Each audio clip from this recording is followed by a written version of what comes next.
when I was running for office, I was being told that we had something like a $800 million budget deficit.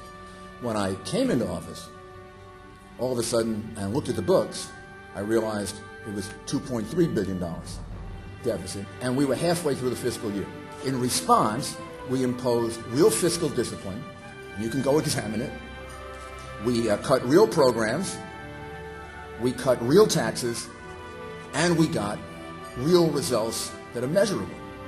In my first budget address to New York City, which I think was on February 2nd, 1994, I did it on television because we were in an emergency. We were in a fiscal emergency. And I'll quote to you what I said.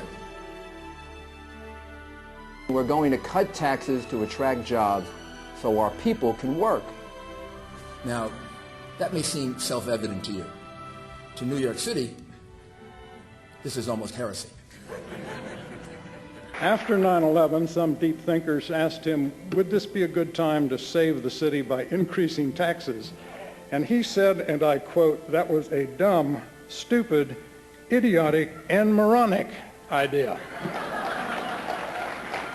I would say that your next speaker produced the 8 most consecutive years of successful conservative governance in the 20th century in America. And when he took office, everyone, the press, the political establishment was saying, you have to raise taxes.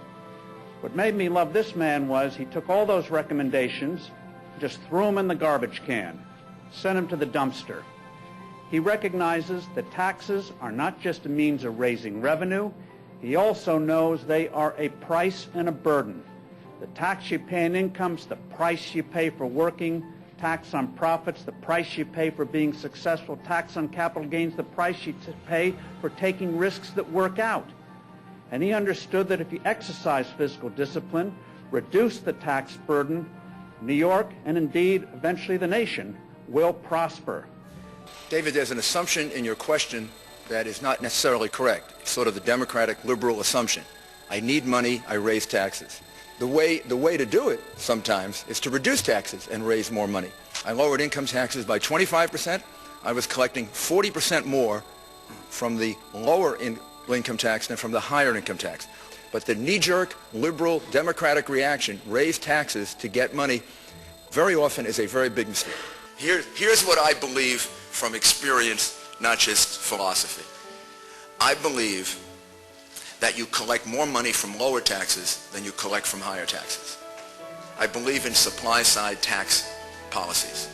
I believe in it because I saw it work, and I put a lot on the line in order to make it work.